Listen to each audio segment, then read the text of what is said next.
먼저 기도하겠습니다. 사랑과 은혜가 풍성하신 하나님, 부족한 자를 이 귀한 주의 전에 부르시고 주님 주셨던 그 은혜를 함께 나눌 수 있는 이 복된 시간 허락하심에 감사를 드립니다. 하나님, 이 시대가 혼란스럽지만 복음 가진 믿음의 사람들 통하여 하나님은 하나님의 구원의 일을 행하실 줄 믿습니다. 오늘 말씀 듣는 우리 모두가 주님 앞에 온전히 서는 귀한 시간 되게 하여 주시옵소서. 감사드리며 예수 그리스도의 이름으로 기도합니다. 아멘. 너무 부끄럽습니다. 지금 목사님께서 제가 생각지도 못한 그런 소개 멘트를 해주셔서 지금 어떻게 제가 반응해야 될지 모르겠는데, 좋은 DNA를 받았다라고 이렇게 말씀하셨습니다. 키가 작은 게 좋은 DNA인가요? 하여튼 모르겠습니다. 좋다니까 좋은 걸로 이렇게 생각하겠습니다. 저는 그런 거에 전혀 트라우마가 없기 때문에 오늘 이곳에 부족한 자를 불러주신 하나님께 먼저 감사드리고, 또 존경하는 우리 오인호 목사님께 또 감사를 드립니다. 저는 여러분을 만나 뵈서 너무 지금 설레고 영광스럽습니다. 굉장히 설렜어요. 몇 가지 이유에서 그랬는데, 첫 번째는 제가 정말 빈말이 아니라 우리 오인호 목사님을 굉장히 존경을 해요. 존경을 하는데, 이유는 뭐냐면 성도들 교회를 너무 사랑하세요. 이게 정말 한참 어린 후배 목사에게 보인다면 사실인 겁니다. 근데 목사님께서, 제가 사실 여러분을 오늘 처음 뵀지만 가족 같은 느낌도 있어요. 왜냐하면 저는 인터넷으로 이 예배를 항상 같이 드리고 있어요. 마치고 저는 이제 집에 돌아가서 우리 창대교회 말씀들을 이렇게 꼭 듣는데, 매주 목사님의 설교가 너무 새롭고 또 많이 준비되어 있고, 정말 성도들에게 어떻게든 이 복음을 전달하시기 위해서 애쓰시는 모습이 너무 귀감이 되고 너무 존경스럽거든요. 그러니 제가 이게 부담이 안 될 수가 없는 거예요. 사실 제 주일 설교 준비하는 것보다 훨씬 더 준비를 많이 하다 보니까 제가 그 예배 자료를 보통 많이 사용을 하는데, 이걸 목사님께서 보내달라고 말씀하셨어요. 그래서 보내드려야 되는데 보낼 수가 없는 거예요. 왜? 이게 정리가 안 돼, 정리가.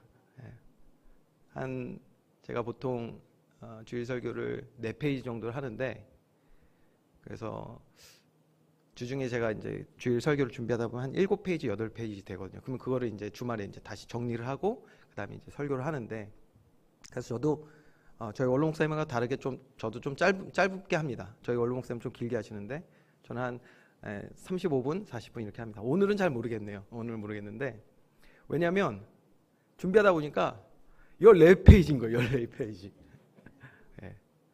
그래가지고 참 이게 전달하고 싶은 말도 많고 또 여러분들하고 또 나누고 싶은 말씀도 많이 있는데, 그래도 오늘 허락된 시간 가운데 함께 은혜 나누려고 합니다. 정말 성경의 말씀처럼요, 캄캄함이 만민을 그리고 온 땅을 덮고 있는 이 시대가 되었습니다. 들려오는 소식들이 정말 너무나도 암울한 소식들이 참 많이 있죠. 그런데 복음을 사랑하고 복음을 지켜내며 복음을 전달하는 일에 힘쓰는 우리 목사님과 또 여러분들, 성도님들, 그리고 이 교회를 하나님이 가장 기뻐하시는 줄 믿으시기 바랍니다. 우리가 교회사를 통해서도 알 수 있지만 1517년 그 종교개혁이라는 위대한 그 복음개혁 운동은 다름이 아닌 본질인 이 말씀으로 돌아가자, 복음의 순수성을 회복하자는 그야말로 하나님이 기뻐하시는 역사적 사건이었습니다. 그리고 회복한 복음, 우리는 이것을요 사도적 전통이라고도 부르는데, 이를 지켜나가는 것, 이 전통을 지켜나가는 것, 그 어떤 세상에 위협과 환란이 있더라도 이것을 지켜내는 거, 진짜 하나님 보시기에 가장 아름다운 교회 아닐까요? 네. 저는 바로 그런 교회가 우리 창대 교회인 줄 믿습니다. 하나님이 날마다 더 새롭게 그리고 더 창대하게 주의 일에 사용하시는 교회 되기를 주님의 이름으로 축원드립니다. 자, 그러면 이 사도적 전통, 즉 복음의 이 아름다운 소식을 전하는 교회가 되기 위해서 아주 중요한 요소들 몇 가지를 함께 나누려고 합니다. 먼저 여러분, 믿음의 고백을 여러분과 나누기를 제가 원하는데, 저와 여러분 그리고 창대교회 온 성도들, 특별히 우리 헌신 예배 드리는 우리 대학 청년부 가운데 하나님의 은혜가 넘쳐서 믿음으로 이 땅 살아가며 하나님께 최고의 영광 돌리는 축복 있기를 주님의 이름으로 축원드립니다. 자, 제가 지금 이렇게 여러분과 이 축복의 말씀 같이 나눴습니다. 하나님께 영광 돌린다. 여러분, 하나님께 영광 돌린다. 어떻게 영광 돌리죠?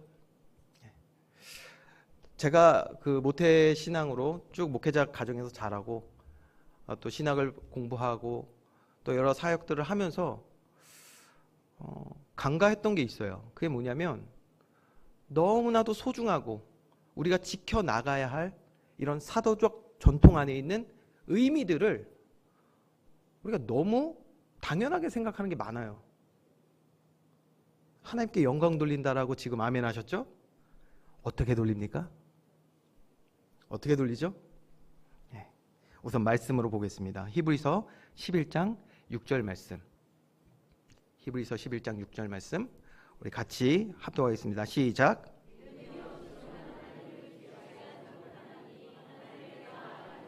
반드시 그가 계신 것과 또한 그가 자기를 찾는 자들에게 상 주시는 이심을 믿어야 할지니라. 아멘. 말씀 그대로입니다. 하나님께 영광 돌리기 위하여 우리에게 필요한 것은 뭐냐? 믿음인 줄 믿습니다. 믿음. 믿음이 없이는 하나님을 기쁘시게 할 수 없어요. 우리가 믿음 가운데 살아가면 하나님은 우리를 통하여 영광 받으시는 줄 믿습니다. 영화로운 삶이 되는 거예요. 상 주신다고 그랬잖아요. 자, 그런데 믿는다는 것은 그러면 무엇입니까? 여기 또 어려운 말이에요. 교회에서 가장 많이 쓰는 단어들이죠. 믿음. 여러분, 믿음이 무엇입니까, 그럼? 믿음은 결국 삶의 행위를 뜻하는데 어떻게 믿냐가 참 중요한 것 같아요. 여러분, 어떻게 믿습니까? 억지로 믿을 수 있나요? 억지로 믿을 수 있을까요? 뭐 그럴 수도 있어요. 억지로 믿을 수도 있죠. 그러나 삶으로 나타나는 행위, 행동이라는 것이 억지로 되면 어떻습니까?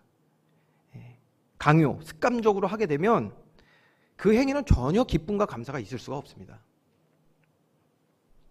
믿음이 없이는 하나님을 기쁘시게 할 수 없다고 그랬는데, 여러분 보세요. 우리에게 바른 믿음이 없으면 하나님 기뻐하시지 않습니다. 억지로 하면요 기뻐하시지 않습니다.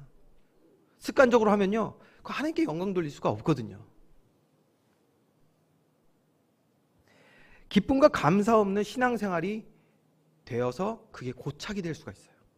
언제? 믿음이 없으면. 우리가 듣는 것들이 있으니까 머리로, 성경 내용을 머리로 이해할 수는 있습니다. 그런데 놀랍게도 미국, 한국 여러 가지 통계들을 보면요, 머리로 아는 사람들은 많은데 믿는 사람은 적습니다. 하나님을 믿는 사람이 적어요.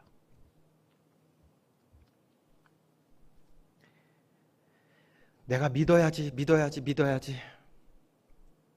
여러분, 그러면 믿어지나요? 우리 대학 청년부 헌신 예배니까 우리 대학 청년부 한번 대답해 볼까요? 여러분, 이렇게 하면 믿어지십니까? 믿어야지. 그럼 믿어질까요? 성경에는 우리의 지식의 수준으로 이해할 수 없는 일들이 참 많이 기록되어 있습니다. 예수님이 인간의 몸을 입고 이 땅에 오신 거 믿으시죠? 우리가 이것을 그냥 알아서 아멘하는 것이 아니라 정말 믿음의 고백이 있어야 합니다. 자, 또 해볼까요? 제가 들었는데 인간의 몸을 입고 오신 거 이게 정말 신비인데 이거보다도 예수님이 물 위를 걸으셨다.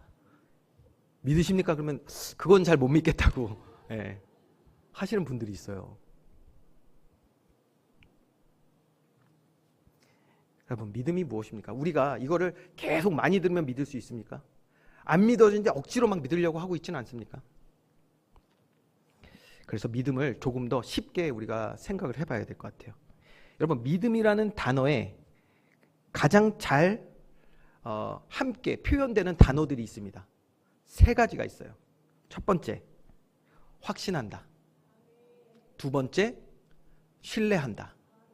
세 번째, 의지한다입니다. 믿음을 표현하는 가장 좋은 3가지 단어예요. 확신, 신뢰, 의지. 자, 확신하고 의지하고 신뢰하는 우리의 행위가 그렇기 때문에 뭐다? 그게 바로 믿음이란 말이에요. 그래서 이러한 의미를 가지고, 이러한 의미를, 함축적 의미를 가지고 우리가 하나님의 말씀에 어떻게 화답하냐? 이때 아멘이라고 우리가 화답을 하는 것입니다. 나는 확신합니다. 주의 말씀을 신뢰하고 의지합니다. 이게 믿음의 고백의 아멘인 것이죠. 자, 그럼요. 이러한 의미들을 가지고 다시 한번 제가 우리 성도님과 질문하겠습니다. 여러분, 하나님을 믿으십니까? 머리로 말고 정말 삶의 나의 주인, 여러분, 삶의 나의 주인, 나의 전능하신 하나님 아버지로 믿으십니까? 예, 놀라운 고백입니다. 정말 하나님이 나의 아버지이심을 믿음으로 고백한다면, 아멘하여 믿는 자에게 능치 못한 일이 없는 줄 믿으시기 바랍니다. 네, 믿는 자에게 능치 못한 일이 없는 거예요. 근데 문제가 뭐냐면 내 삶에 나는 하나님 머리로는 아는데 믿지 못하는 때가 많거든요. 우리가 흔히 우리의 믿음이 연약하다 이런 표현들을 많이 하는데요. 저도 그렇고요. 아마 여러분들도 그렇고 이런 일들이 많이 있으셨을 겁니다. 우리가 하나님을 믿지 못할 때가 있어요. 사실은. 믿죠. 믿는데 믿지 못하는 상황들이 있어요. 다른 말로 하면 어떤 일에 있어서 하나님에 대하여, 하나님의 하실 일에 대해 확신이 없고 그분을 의지하지 못하고 신뢰하지 못할 때가 있단 말이에요. 믿음이 연약할 때. 그러니까 오히려 뭐냐? 하나님보다 세상 지식, 경험, 배경, 돈, 명예 이런 것들 우리가 뭐한다? 더 신뢰하고 더 의지할 때가 여러분 있지 않으셨습니까? 저는 있었어요. 성경은 바로 이러한 우리의 모습을 뭐라고 표현하냐면 믿음이 연약한 자라고 표현하는 것입니다. 우리가 하나님보다 보이는 세상을 의지하고 신뢰하고 거기에 확신할 때 우리를 뭐라고 표현한다? 믿음이 연약한 자.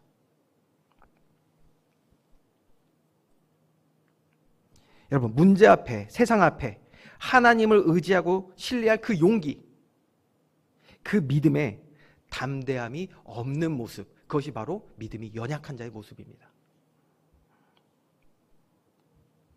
여러분, 그 성경에 보시면 블레셋의 골리앗이라는 장군 아시죠? 골리앗.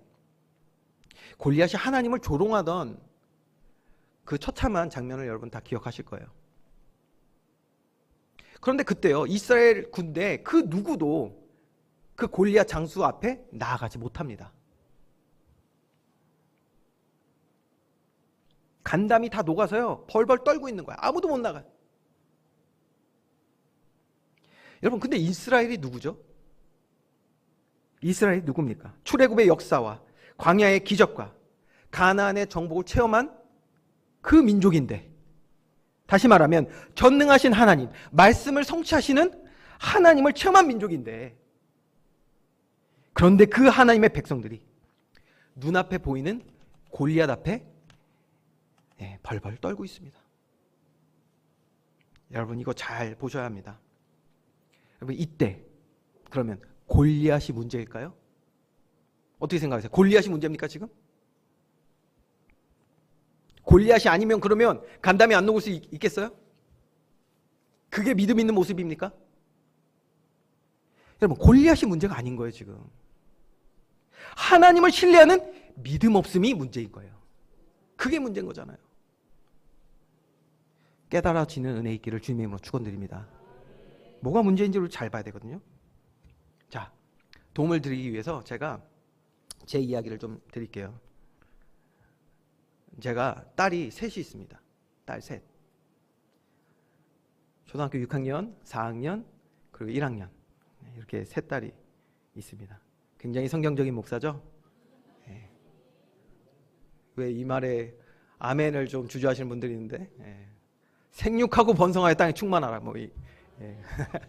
성경적인 목사라고 저는 생각합니다. 근데 첫째 아이가 어렸을 때 이야기인데, 아이가 처음에 키우는데 열이 많이 나더라고요. 열이 많이 났어요. 저는 처음에는 이걸 별로 대수롭지 않게 생각했어요. 뭐 열 날 수 있지, 이렇게 생각을 했습니다. 우리가 보통 그렇잖아요. 내 경험 또 내가 아는 지식으로 볼 때 수용 가능한 일들, 그렇죠? 수용 가능한 일들에 있어서는 별로 그렇지 아무렇지도 않게 생각할 때가 많아요. 그게 당장 문제임에도 불구하고. 그런데 이 아이의 열이 안 떨어지는 거예요. 40도, 41도 이 고열이 계속 지속이 되는 거예요. 네. 우리 지금 대학 청년분 이게 무슨 말인지 잘 모를 수 있어요. 아이를 키워봐야지 아는데. 그러니까 아내가 이제 걱정이 되니까 막 찾아봤나 봐요. 찾아봤더니 고열이 그렇게 계속되면 아이가 이제 발작을 일으킬 수가 있어요. 열이 너무 많이 나니까 발작 일으킬 수 있고, 그러면 뇌가 녹을 수도 있다. 뭐 이런 것들 어디서 찾은 거예요. 그 얘기를 저한테 이제 전달 주는데, 와, 그때부터 처음엔 괜찮을 거라고, 제가 가진 지식과 경험에서 괜찮을 거라고 대수롭지 않게 생각했는데, 그 얘기 들은 순간부터 불안과 염려가 찾아오기 시작하는 거예요. 제 얘기만 같진 않으시죠, 그렇죠? 아마 모두가 경험했던 얘기인 것 같습니다. 그러니까 걱정이 막 몰려오는 거예요. 사로잡히더라고요, 제가. 하필이면 그때가 뭐였냐면 수요 예배 시작 전이었어요. 바로 전. 제가 전도사 때 얘기입니다. 근데 저는 이제 이 불안과 염려와 걱정이 사로잡히니까 목사님이 무슨 얘기했는지 하나도 기억 안 나요. 들리지가 않아요. 들리지가 않아. 계속 온통 거기에 제 신경이 다 가 있으니까. 야, 내 딸 어떻게 돼 있지 지금?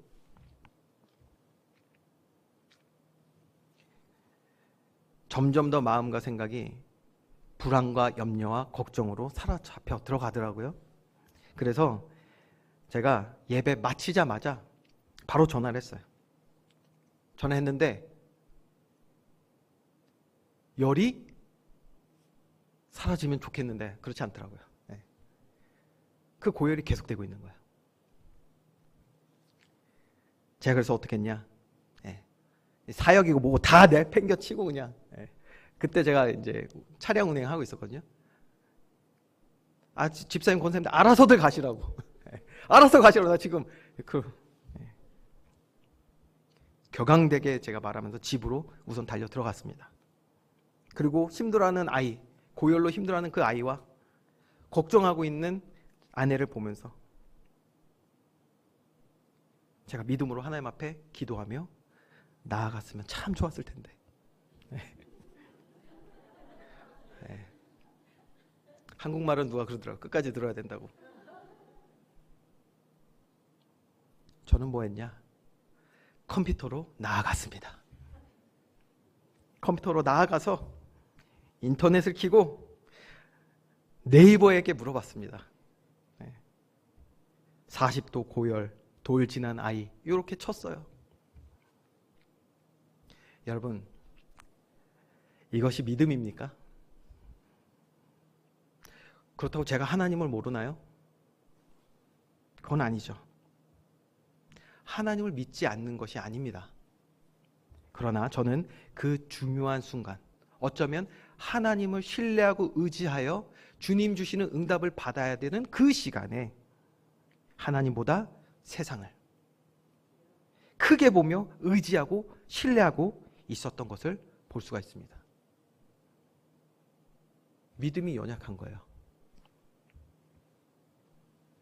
저는 그 순간 하나님의 말씀을 알기는 알지만 세상보다 하나님의 말씀을 작게 여기며 믿음 연약한 모습을 내 사랑하는 가족들에게 보여주고 있었던 거예요. 너무 부끄럽죠. 여러분, 이것이 우리의 지금 실제 모습이라면 오늘 믿음 회복하는 날 되기를 주님의 이름으로 축원드립니다.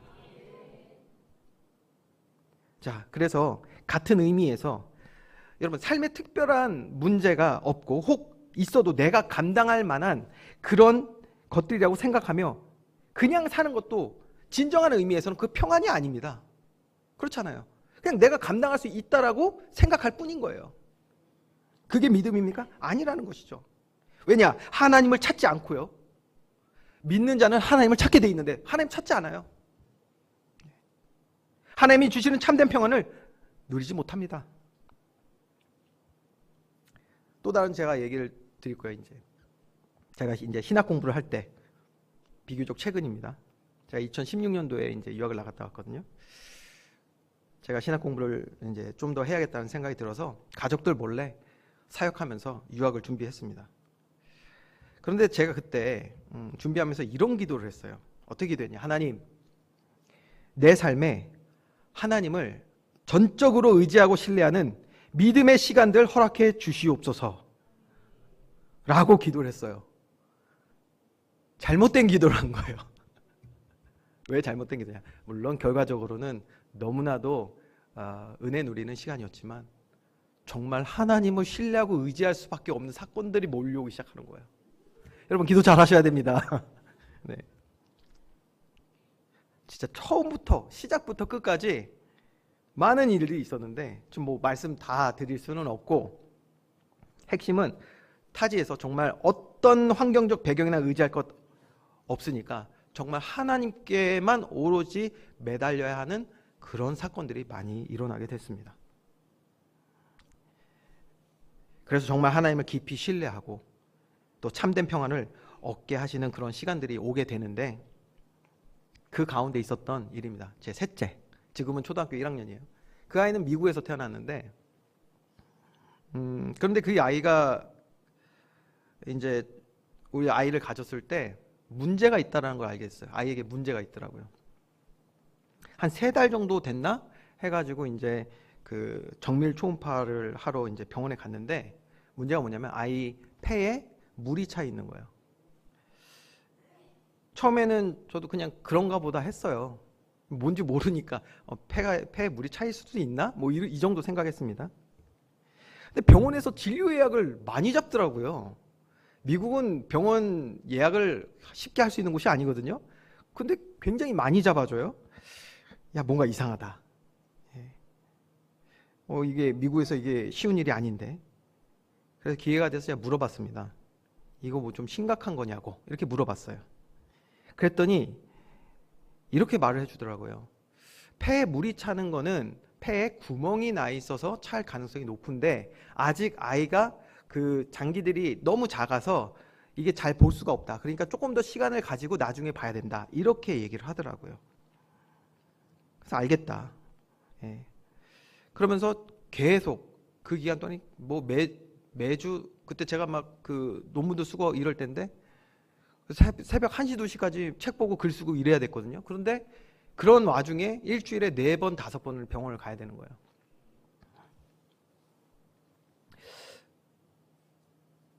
상황이 악화될 수 있기 때문에 계속 그렇게 많이 봐야 된다고 하더라고요.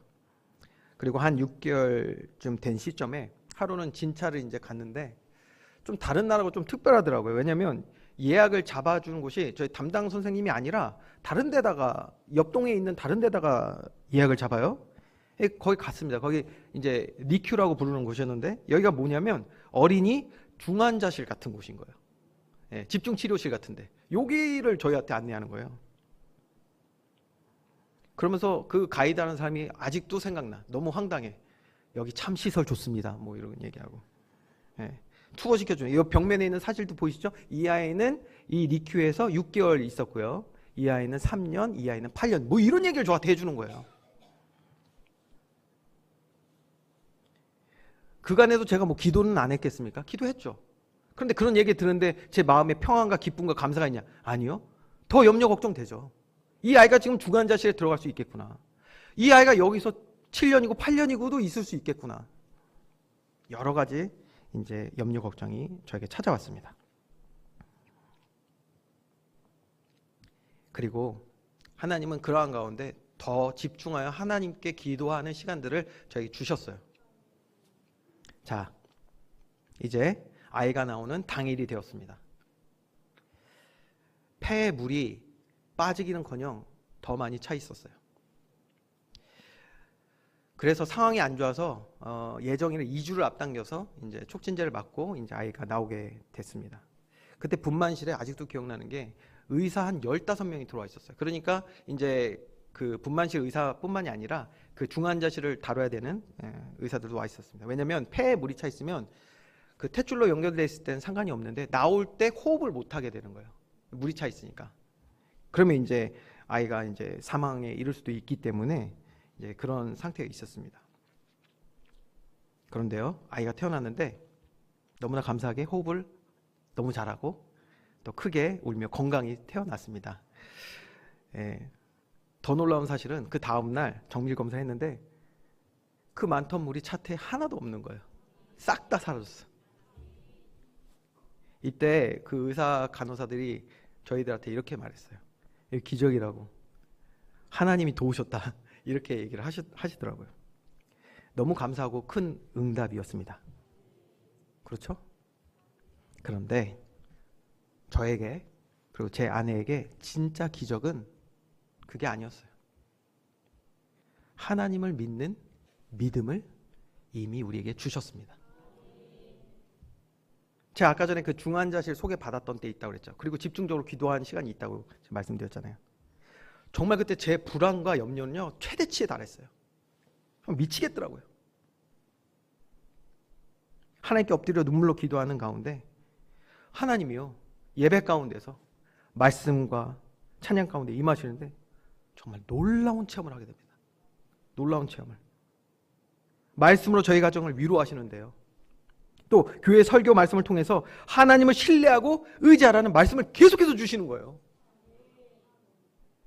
여러분 말씀 사모하는 은혜 있기 원합니다. 하나님 우리를 돌보시거든요.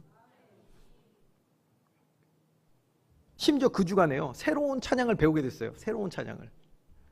그 찬양 가사 잠깐 띄워주시면 이런 찬양입니다. It's your breath in our lungs, so we pour our praise. 그러니까 우리의 이걸 그냥 직역하면 우리의 폐에 호흡이 주의 숨결이오니 그렇게 우리는 온 힘을 다해 주를 찬양합니다. 이런 내용이었거든요. 주의 숨결이 폐에 있다. 이것은 오늘도 호흡하게 하신 것, 생사화복이 주님의 것이라는 고백입니다. 그런데 놀랍게도 아니 우리나라 찬양에 뭐 폐라는 가사가 나옵니까? 우리 아이가 당장 좀 폐에 물이 차 있는데 이런 가사를 하나님 주시는 거예요. 여러분 청년들 나중에 가사 한번 이거 찾아 들어보세요. 얼마나 은혜가 되는지 몰라요. 이렇게 찬양으로 나의 신앙을 고백할 수 있게 하시고 말씀으로 계속해서 하나님을 신뢰하고 의지하라고 위로하시고 놀랍죠?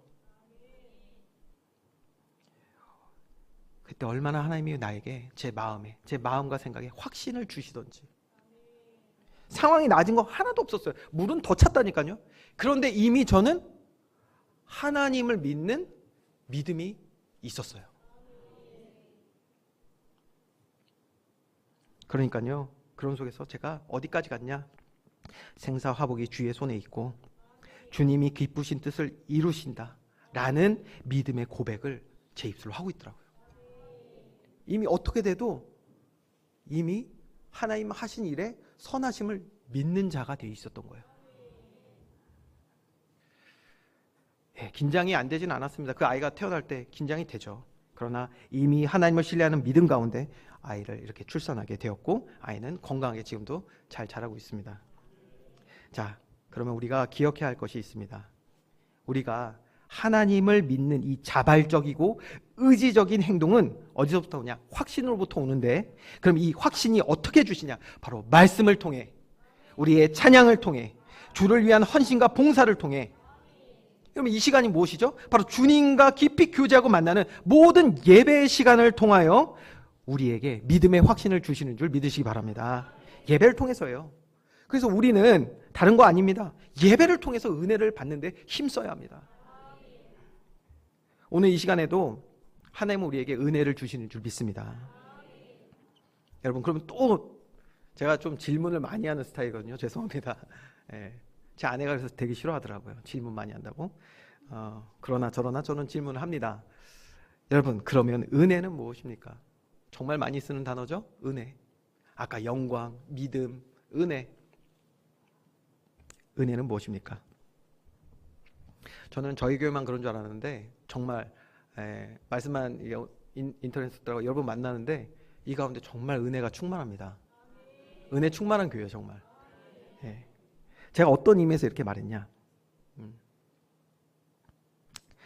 찬양도 많이 하고 모든 것이 은혜 하면서 우리가 고백도 많이 하는데 가장 많이 사용하는 이 단어 은혜, 놀랍게도 이 은혜라는 의미를 잘못 아시는 분들이 참 많아요. 여러분, 은혜라는 말은 호의를 베풀다 혹은 조건 없이 돕는다라는 뜻이 있어요. 네. 그래서 이 단어의 가장 보편적인 해석이 바로 호의를 베풀다, 조건 없이 돕는다. 그런데 은혜라는 단어에 담긴 이 호의 혹은 도움이라는 단어에 정확한 이해를 위해서는 추가돼야 되는 다른 단어 하나가 더 있습니다. 그게 뭐냐? 바로 관계입니다. 관계. 여러분, 관계를 통해 얻는 호의와 도움을 우리는 뭐라고 말한다고요? 은혜라고 말합니다. 관계를 통해서 얻는 호의와 도움이 은혜예요. 제가 예를 들어보겠습니다. 죄송한데 우리 오인호 목사님 예를 들면 우리 오인호 목사님은 정말 은혜가 넘치시는 목사님이세요. 네. 제 생각에는요, 정확히는 모르지만 여기 아파트들 많이 있잖아요. 제 생각에는 지나가는 주민들에게도 우리 목사님은 호의와 도움을 베푸시는 그런 은혜 많은 목사님이라고 저는 확실히 믿습니다. 네. 그러니까 은혜를 베푸시는 목사님인 거죠. 그런데 여러분, 우리 시찰, 한남 시찰 목사님들, 그리고 여러분들, 특별히 여러분들, 그리고 제 생각에는 그 누구보다도 우리 대학 청년부들을 향한 우리 오인호 목사님의 은혜는 남다릅니다. 맞죠? 네. 목사님께서 여러분에게 베푸는 은혜와 바깥 사람에게 베푸는 은혜가 같을까요? 다르겠죠? 왜요? 관계 때문이에요.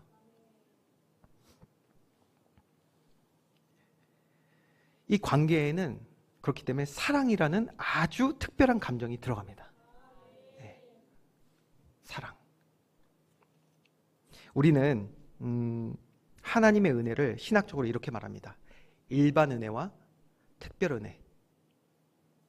하나님은 모든 사람에게도 호의와 도움을 베푸십니다. 은혜 베푸시거든요. 하지만 구원받은 주의 자녀들, 저와 여러분에게 베푸시는 은혜는 아주 특별합니다. 저와 여러분은 어디에 속합니까? 하나님이 우리의 아버지 되심을 고백하는, 아버지라 부를 수 있는 자격 얻은 자녀들이기에 우리는 특별한 은혜를 받은 사람들입니다. 예수 믿어 제사함 받게 하신 것이 하나님의 특별한 은혜이고, 더 나아가 하나님을 믿는 각 사람에게 보내주심이, 성령 하나님을 믿는 성령 하나님을 믿을 수 있도록 우리에게 그 성령을 보내주신 이것이 큰 사랑이고 큰 은혜인 줄 믿습니다. 그래서 성경은 이것을 은혜 복음이라고 말하거든요. 자, 한번 도표를 제가 준비했는데 잠깐 보시겠습니다. 은혜 복음. 첫 번째 은혜 복음은 뭐냐면 바로 하나님께서 모든 만물을 창조하신 것. 그렇죠? 그게 은혜예요. 네. 창조. 네. 제가 단어로 이렇게 해야 되겠네요. 창조. 그런데 여러분 보세요. 창세기 3장 이후에 인간은 죄를 범하여서 하나님이 우리에게 주신 이 창조의 모든 축복을, 은혜를 누릴 수 없는 자가 되었습니다. 왜요? 타락 때문에. 이 타락. 그래서 하나님께서는 뭐 하셨습니까? 하나님께서 우리에게 특별한 은혜, 호의와 도움을 베푸시게 하여 구원을 계획하셨습니다. 성부 하나님의 구원 계획. 이게 은혜인 줄 믿습니다. 이게 은혜예요. 여기서 끝나지 않습니다. 이것을 예수님께서 이 구원 계획을 십자가에서 완성하시잖아요. 만약에 하나님께서 구원 계획을 하셨는데 성자 예수 그리스도께서 이 일을 우리를 위하여 행하지 않으셨다면 우리는 오늘 구원받은 하나님 자녀가 될 수 없잖아요. 그래서 성자 하나님의 구원 완성이, 십자가에서의 구원 완성이 은혜인 줄 믿습니다. 우리를 구원하시고 그리고 내버려 두신 것이 아니에요. 누굴 보내셨다? 성령 하나님을. 성령 하나님이 이제 오셔서 뭐합니까? 죄로 타락한 우리를 회복하시는 그 일을 하신단 말이에요. 우리를 타락으로부터, 죄로부터 우리를 회복하시는 일을 하세요. 왜 이렇게 하시죠? 그래서 우리 본연의 모습이, 창조의 모습 그대로로 회복하셔서 우리를 통하여 영광 받기 원하시는 줄 믿으시기 바랍니다. 이 일을 누가 하시냐? 이걸 바로 성령 하나님께서 오늘 우리 삶 가운데 성화로 구원하신단 말이에요. 이게 은혜인 줄 믿습니다. 하나님은 이 은혜를 저와 여러분에게 베푸셨어요. 너무나도 특별한 은혜, 사랑을 받은 자들입니다. 이제 우리가 이 가운데 정말 특별히 누려야 되는 은혜가 무엇이냐? 여러분, 저와 여러분 예수 그리스도 믿어 구원받은 하나님 자녀 된 줄 믿습니다. 그렇기 때문에 이제 우리가 집중해야 되는 은혜는 어디 있냐? 바로 보혜사 성령 하나님의 은혜입니다. 자, 우리 요한복음 14장 26절 27절 말씀을 한번 다 같이 보겠습니다. 요한복음 14장 26절 27절 말씀 우리 같이 합독하겠습니다. 시작. 보혜사 곧 아버지께서 내 이름으로 보내실 성령, 그가 너희에게 모든 것을 가르치시고 내가 너희에게 말한 모든 것을 생각나게 하리라. 평안을 너희에게 끼치노니, 27절이요. 평안을 너희에게 끼치노니 곧 나의 평안을 너희에게 주노라. 내가 너희에게 주는 것은 세상이 주는 것과 같지 아니하리라. 너희는 마음에 근심하지도 말고 두려워하지도 말라. 아멘. 성령 하나님께서 교회를 통해 주시는 말씀으로 뭐 한다고 하셨죠? 우리를 가르치신다고 그랬어요. 그리고 죄와 세상으로 물들었던 우리의 마음과 생각을 고치셔서 전능하신 하나님을 의지하고 신뢰하는 믿음의 사람으로 세우시는 줄 믿으시기 바랍니다. 이게 성령 하나님의 은혜의 역사예요. 저와 여러분 믿음의 사람 되길 주님으로 축원드립니다. 우리가 다른 게 부족한 게 아니에요. 실제로 우리가 믿음 연약하여서 하나님을 믿지 못할 때가 가장 우리에게 삶의 문제인 것입니다. 여러분 보세요. 다윗과 같이 믿음을 선택할 수 있는 지혜와 용기와 힘이 있다면 우리는 세상을 능히 감당하고 남게 될 줄 믿습니다. 그래서 오늘 바울은 사랑하는 자, 영적인 아들 디모데에게 이렇게 말씀을 한 것입니다. 내 아들아, 그러므로 내가 그리스도 예수 안에 있는 은혜 속에서 강하고, 은혜 속에 강한 자 되면 세상이 감당할 수 없는 사람, 즉 창조의 능력을 회복하여 정복하고 다스리며 믿음의 영향력으로 땅을 충만케 하는 그런 우리 대학 청년부 될 줄 믿습니다. 그런 교회 될 줄 믿으시기 바랍니다. 자, 말씀 맺겠습니다. 그래서 이제 저와 여러분, 특별히 우리 대학 청년부 한 가지에 온 마음과 정성을 다해야 됩니다. 그게 뭐냐? 그게 바로 예배입니다. 오늘 성령의 역사하시는 은혜 역사는 바로 예배를 통해서 온전히 이루어집니다. 성령님 뭐 하신다고 그랬죠? 보혜사 성령님이 말씀으로 가르치신다니까요. 네. 그래서 우리의 마음과 생각을 고쳐주세요. 성령님이. 하나님 아닌 세상을 의지하고 신뢰하고 그 안에서 확신하며 살아가던 우리들의 타락한 마음을 회복하시는 것이 누구다? 성령 하나님이시란 말이에요. 성령 하나님은 예배를 통하여 그 일을 행하시는 줄 믿습니다. 그래서 우리의 믿음이 회복이 되는 거예요. 여러분, 특별히 여러분의 이 지식을 지켜야 됩니다. 지식. 그냥 지식이 아니라 바로 하나님을 아는 지식, 복음을 지켜야 합니다. 여러분, 복음을 지켜야 됩니다. 좀 아까 그 기도할 때도 그런 기도가 있었잖아요. 지금 너무 혼탁해요, 세상이. 제가 사실은 왜 그 설교 준비가 어려웠냐면 요번에 프랑스 파리 그 아시죠? 올림픽 개막식. 그걸 제가 그 미디어 리터러시를 다 해놨었어요. 영상 준비를 다 해놓고 이게 어떤 의미인지 여러분하고 다 나누려고 했거든요. 근데 시간이 안 될 것 같은 거예요. 지금도 시간 많이 지났을 텐데. 여러분 그 사람들이 온갖 이상한 짓을 다 해놨거든요. 거기. 그래서 너무 불쾌해요, 사실. 그거 듣더니 우리 그 청년 하나는 자기는 다시는 프랑스는 가지도 않을 거라고 뭐 이런 얘기도 하더라고요. 여러분 그들의 이 사탄의 전략은 뭔지 아십니까? 이걸 지금 우리에게 믿으라고 강요하는 게 아니에요. 보여줌으로써 익숙하게 만드는 것입니다. 그게 문화 전략이에요. 가랑비에 옷이 젖는다고 하죠. 그냥 계속 보여주기만 하면 되거든요. 그래서 우리의 지식을 혼탁하게 만드는 거예요. 여러분 보세요. 지금 뭐 보니까요. 뭐 풍자? 여러분 풍자 아세요 혹시? 네. 성전환 수술한 사람이에요. 그거 창조의 질서를 파괴한 죄인이거든요. 근데 그런 것들이 나오는데 예전에는 엮여서 못 보던 건데 이제는 그냥 받아들이는 사람들이 많이 있단 말이에요. 왜 그렇습니까? 지식이 오염된 거예요.